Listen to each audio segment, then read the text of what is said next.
Siapakah Raja Kedorlaomer dalam Alkitab? Saksikanlah video ini sampai selesai, dan temukan jawabannya. Kedorlaomer adalah Raja Elam, yang hidup sejaman dengan Abraham dan Lot. Nama Kedorlaomer disebut dalam kitab Kejadian 14, ayat 9. Kerajaan Elam merupakan peradaban kuno yang berada di wilayah Iran sekarang ini.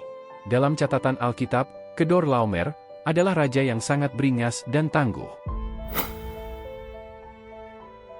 Kitab Kejadian 14, ayat 1 dan 3, di sana dijelaskan, Kedorlaomer membentuk aliansi dengan beberapa raja lainnya. Dia merupakan salah satu raja yang memimpin aliansi dari 4 raja dari wilayah timur pada waktu itu. Raja-raja yang dipimpin oleh Kedorlaomer adalah Raja Amrafel dari Sinear, Arioch dari Elasar, dan Tidal dari Goyim. Pada saat itu, Raja Sodom dan Gomora, serta beberapa raja dari wilayah barat lainnya, berperang melawan koalisi Kedorlaomer. Hal itu diriwayatkan dalam kitab Kejadian 14, ayat 8 dan 9, yang berbunyi demikian. Lalu keluarlah Raja Negeri Sodom, Raja Negeri Gomora, Raja Negeri Adma, Raja Negeri Zeboim, dan Raja Negeri Bela, yakni Negeri Zoar. Mereka mengatur barisan perangnya, melawan mereka di lembah Sidim, yakni, melawan Kedorlaomer, Raja Elam, Tidal, Raja Goyim, Amrafel, Raja Sinear, dan Arioch, Raja Elasar, 4 raja melawan 5. Tampaknya, aliansi Sodom dan Gomora tidak mampu melawan pasukan Kedorlaomer. Alkitab mencatat, banyak dari aliansi Sodom dan Gomora melarikan diri ke perbukitan, dan beberapa dari mereka tewas karena jatuh ke dalam lubang aspal di lembah Sidim. Kedorlaomer merupakan seorang jenderal yang cakap dan musuh yang cerdik. Saat dia menyerbu Sodom dan Gomora, dia juga menculik Lot keponakan Abram, beserta harta bendanya. Karena saat itu, Lot tinggal di wilayah Sodom.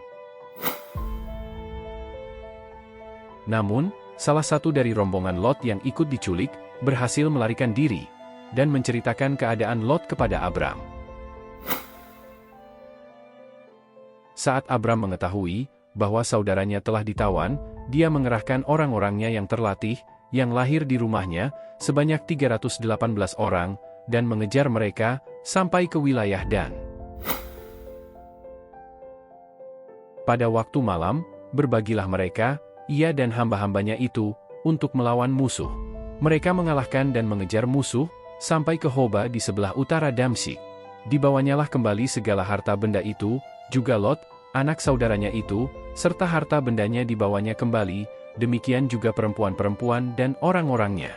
Hal itu diriwayatkan dalam kitab Kejadian 14, ayat 14 dan 16. Pertanyaannya adalah, mungkinkah Abram bisa memenangkan pertempuran hanya dengan 318 orang? Sedangkan lawannya, ada 4 kerajaan yang dipimpin oleh Raja Kedorlaomer, seorang raja yang kuat dan berpengalaman dalam pertempuran. Jawabannya terdapat dalam kitab Kejadian 14, ayat 20, yang berbunyi demikian. Terpujilah Tuhan yang Maha Tinggi, yang telah memberikan kepadamu kemenangan atas musuhmu. Kedatangan Melkisedek, tepat setelah kekalahan Kedorlaomer. Ini merupakan tanda bagi Abram, bahwa Tuhanlah yang memberi keselamatan dan kemenangan. Dalam kitab Ibrani menyebutkan, bahwa Melkisedek merupakan tipologi dari Yesus Kristus. Dia adalah Raja Salem, Raja Kebenaran, dan kerajaannya tidak berkesudahan. Terima kasih telah menyaksikan video ini, semoga video ini bermanfaat.